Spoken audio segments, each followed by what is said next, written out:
Got a second series of downs. There is no better way to settle down an offense than to get it in the hands of your running back and start to run the ball and control the clock. I mean, look at the hole that Joe Smith has when he takes the football and takes off. Next guy he sees is Orlando Steinauer, the free safety, who lines up 13 yards away from the line of scrimmage. Robson stops for 18 yards in the initial first down midway in the second quarter. Dickinson over the middle. There's Jason Claremont busting a tackle. And he has another first down inside the 40. The great Canadian receiver who was injured in the opening game of last season. Now work in the middle. Now what does a running game do to you? It occupies the attention of the linebackers a little bit more. Michael Fletcher, Michael O'Shea, a little bit more looking at the running game, and Joe Smith. That opens up Claremont for just a second. He picks up good yardage. Dave Dickinson said yesterday he'd like to have Claremont as his #1 read a little more often. Feels he has been underutilized. First down, Dickinson.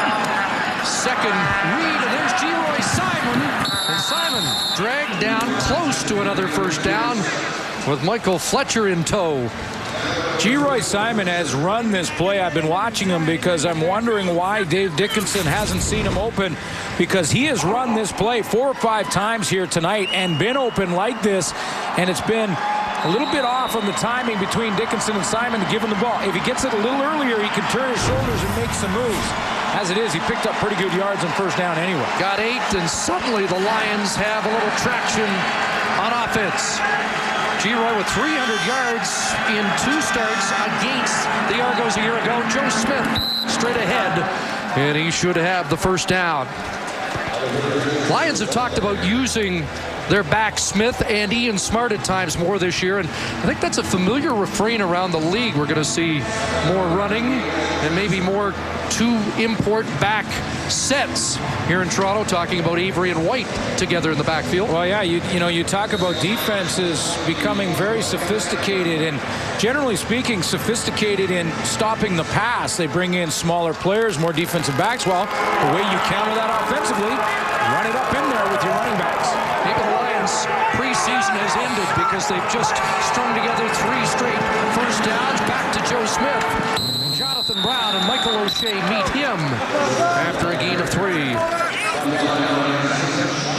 Looking forward to seeing Joe Smith settle in and play an entire year. I mean, here's a guy that doesn't say a whole lot in the locker room, hardly even know he's there because he's not one of the big talkers.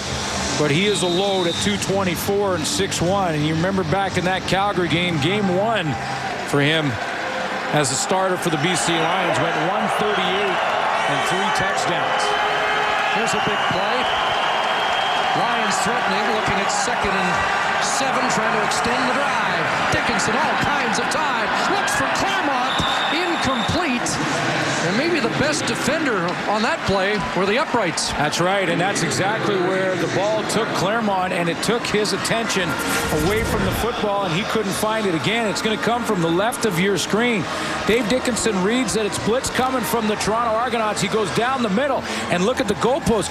Watch here how Jason Claremont's going to take his eyes off the ball. He looks at the post there, takes a glimpse, then he stumbles because of it and can't catch up to the football. So a promising Lions march. Stalls. And on comes Paul McCallum. 11 for 11 in last year's postseason. High snap. And McCallum lines it through. And has a laugh. Good job to get that one down by Buck Pierce.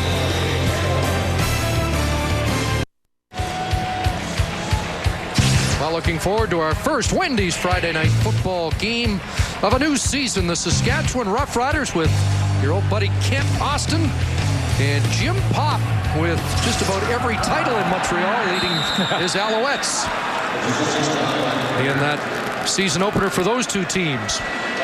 Veteran Anthony Calvillo there against Kerry Joseph, who will get the start for Saskatchewan. Well, less than 4 minutes remaining in the first half here.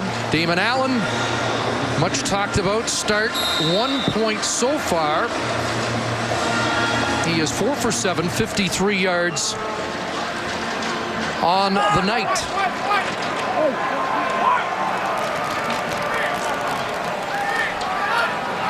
And looking at second and long, more pressure underneath. Arlen Bruce, there's a weapon that has him abused. And he has a first down. Cut down close to the 50-yard line by Dante Marsh. Saw a similar play from Geroy Simon when Dave Dickinson was trying to get something going. Throw that little crossing route. Either run the ball or throw high percentage passes if your offense has stalled a little bit. That's a high percentage pass over the middle to drop it into Arlen Bruce and then just let his great athletic ability take over. 11 of the Argos' 27 offensive touchdowns last year scored by Arlen Bruce. 18 on that catch and run. Draw play. White kicks it outside. And the Lions string it out. White dropped at midfield. Has 4 yards. And the 3-minute warning here at the Rogers Center, given to the benches with the Lions leading.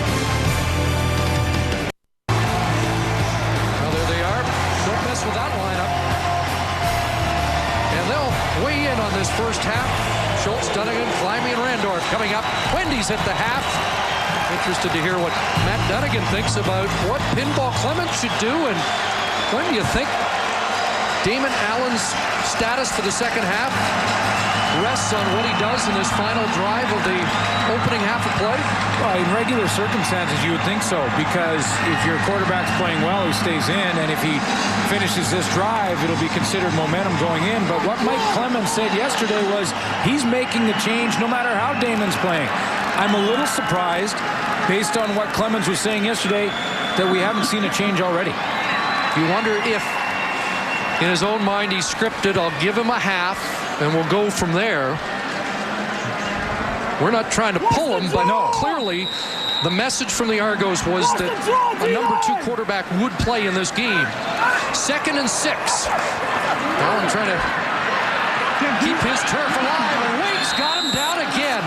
And Cameron Wake is making quite a CFL debut. He sure is. And, you know, he's got a chance to work against Mike Pearson, who's new to the league, as does Brent Johnson off the edge. But, you know, talking to Wally Buono about Cameron Wake, he said, you know, he's as good a player as Chris Wilson and maybe more athletic. And he made sure he was not taking anything away from Chris Wilson in the season that he had a year ago. He said, we have a more athletic guy here in Cameron Wake. They're pretty high on him. That speaks volumes, because Chris Wilson, his athleticism has him in Washington with the Redskins. That's right. Chris Hardy, what a good punt by Hardy. And it's dropped by Corey Rogers. Loose ball. Who's got it? Corey Rogers, a newcomer. Has he turned it over? Yes. And the Argos have the ball.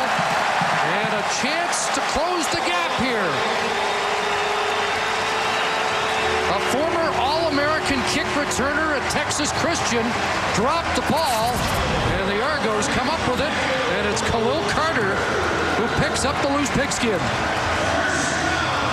Straight pressure from the Toronto Argonauts when they get Brian Crawford down there first, because Corey Rogers takes his eyes off the ball to peek to where he wants to go, but he recovers that fumble if it's not for the great hustle from Brian Crawford.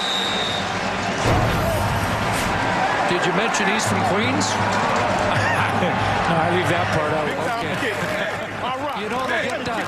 So the Argos at the 11-yard line, a chance to close the gap, trailing by 9.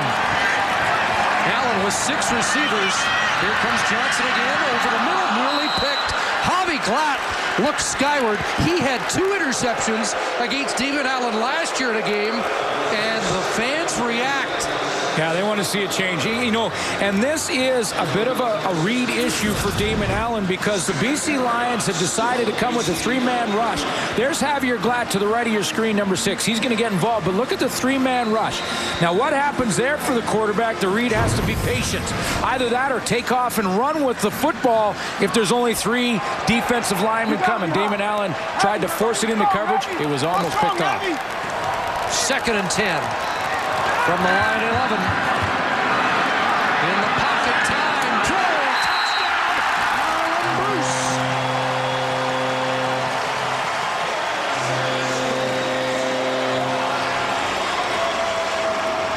And those boos turn to cheers. In a heartbeat. In a heartbeat. Well, and this is a dart and a great read by Allen because it's a timing throw. Arland Bruce has got to clear the zone and come just to the right of the goalpost. That ball's got to be thrown on time, and nice protection for Damon Allen to step up in there. He has a nice throwing lane, and there is Arland Bruce for his first of what should be many on the season. Is that a little bit of G-Roy Simon celebration? And it didn't really look like it, but okay. Chris Hardy adds the extra point as this game tightens up.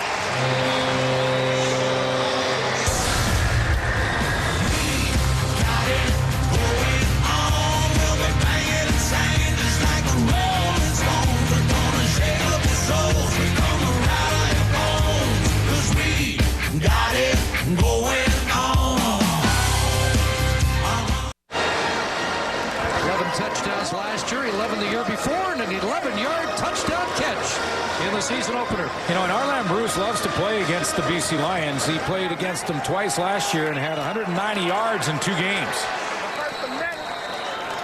So special teams have been key. The blocked punt leads to a Lion touchdown. And the fumble on the punt return by Corey Rogers. Argos capitalize. It's a 10-8 game.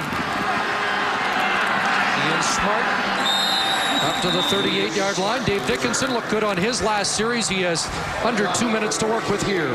Arland Bruce, the middle receiver right here, and his job is now to work his way into the middle, and he has to get in behind the zone coverage. The BC Lions are going to drop to areas on the field. Watch him work inside. He gets in behind that front layer, and a nice little alley, a hole for the quarterback Damon Allen to throw in. And was that a little G-Roy Simon thing? He was the runner-up to G-Roy Simon for Outstanding Player with the Canadian Football League. And first time Arland Bruce has been all CFL. Joe Smith and Michael O'Shea, the man with over 1,000 CFL tackles. The North Bay product gets his nose dirty once again. 15 years in the Canadian Football League. 11 with the Argos. Last year he had 68 tackles. And, you know, you talk to him about those over 1,000, and he says, that's my job. It's no big deal to him. One of those guys that brings his lunch pail to work every day. No huddle for BC. 2nd and 7. Dickinson over the middle. Claremont got it at midfield. And a late flag, and we've got a little dust up at the 40-yard line. And I'm not sure, but did one of the Argos take a shot at Dickinson and now is in the middle of something with I thought it was BC Lions? Yeah, I thought it Kelly was Bates? Kelly Bates in the fight. And O'Shea is never very far away from this kind of stuff. I mean, not in a bad way, just in a aggressive way. Don't mess with Kelly Bates. He's the guy that broke the Grey Cup celebrating. Roughing the passer. Shot on number 50. 15-yard penalty. First down. Well, again, we've talked about the new ruling that will increase the frequency of these calls, and we've seen one apiece. Well, yeah. And that could have been a dual penalty, and that's the late hit, but that also could have been unnecessary roughness. Looked like he led with the helmet. Turns into a 29-yard Lion gain. They have the football with 1:36 left at the Toronto 41.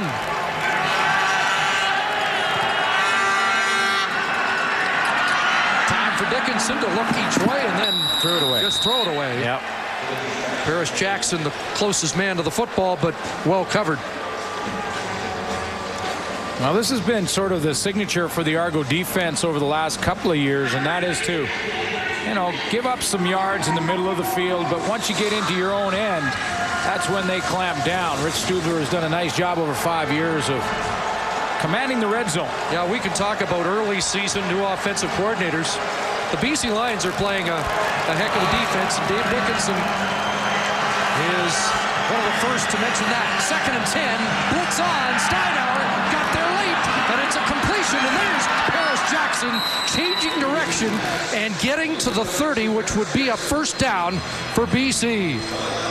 Full blitz coming from the Toronto Argonauts. You're going to see on the outside is going to be Orlando Steinauer here. Watch in here. You get another blitz from your linebacker. Now it's all coming. So now it's up to Dave Dickinson. He knows one's unblocked. That's the guy from the left there.